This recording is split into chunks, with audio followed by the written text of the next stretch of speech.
Okay, I'm here in the media centre at Donington Park with Garry Birtles, one of the legends who played under both Brian Clough and Peter Taylor, who's here today to express a bit of support for the event that we're doing here on the 10th of March, the Clough Taylor People's Run. Great to meet you, Garry. Thank you very much for giving up your time to come on today and support. Just to start off with, could you share a couple of your memories maybe about Brian Clough, Peter Taylor, not just as coaches but as men?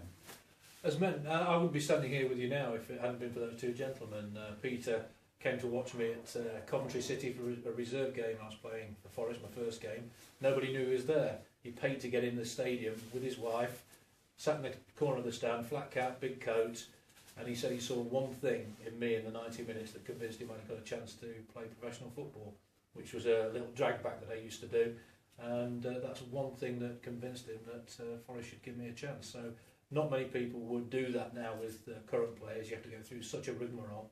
But thankfully, that one thing got me involved at Forest. And also Brian, when I was playing for Long United, I was at Enderby Town, they used to be called, an FA Cup qualifier. And Brian was supposed to be the Forest first team. I got a match, I'm not sure where. He came to watch me because he'd heard about me.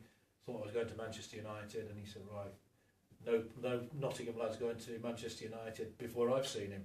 So he came to watch me, and that's where he coined the famous phrase, the half-time Oxo was better than my performance, because I got carried off. Somebody went straight through me, I got carried off, went back on the pitch, but he gave me a month's trial anyway, and the rest, as they say, is history. Very much so, very much so. I mean, your name is very much linked with the Clough and the Taylor era at Nottingham Forest, one of the legendary team that achieved so much there. What are your outstanding memories of that time? One of joy, really, and not knowing what was going to happen every day you went into training. That was the beauty. Brian and Peter, if you'd had a bad game and you got beaten at the weekend, you went in the next day thinking, right, it's going to be a hard session, they're going to run us, and you get in there, they'd walk you up the Trent, you'd have a coffee, a cup of soup, go back, no training, right, off you go, back home. You just never knew what was going to happen. If you'd had a decent game, you'd probably get a rollicking off Brian, and it was that sort of atmosphere. People say they're ruled by fear. Absolute rubbish. It was a delight to go in every day and work under the two of them. And having done that, having worked under the two of them, how did it make you feel to hear that we were organising an event in their memory? Well, it really annoys me, the fact that I don't think enough's been done regarding Brian and Peter to celebrate what they did for the East Midlands. I think Derby have done a job at their ground. They've got the statue there of both Brian and Peter, which I think is fantastic.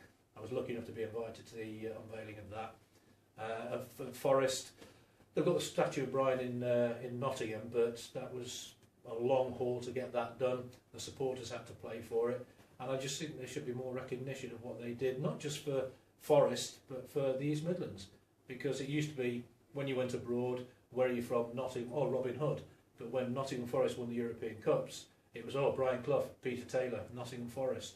It was that sort of atmosphere. And to win the European Cup back to back, nobody's done that. The great Man United teams, Chelsea, Arsenal, have all had a struggle. So it just shows the achievement that it was under Brian and Peter, and I just think they deserve to be honoured a little bit more than they have done. Yeah, very good. True. I mean, I think it's still the same now when you travel around the continent. The names Clough and Taylor, Nottingham Forest, Derby County stand still above Robin Hood. Oh, without a doubt, and that's what they did. They generated trade for the East Midlands, for Nottingham. You used to get more people coming into the city.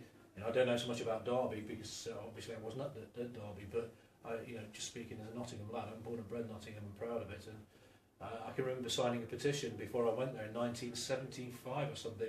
It was going around the Palais that used to be called in Nottingham, Palais de Dance.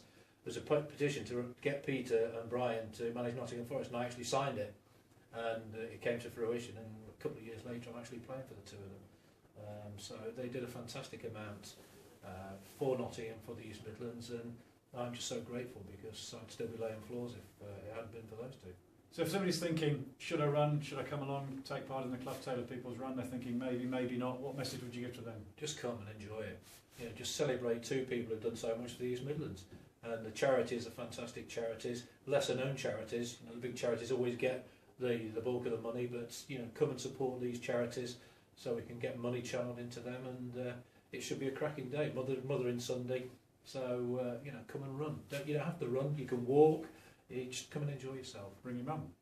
Bring your mum. Bring your Yeah, mum. bring my mum. She's in a wheelchair, but I'll bring her and I'll push her around.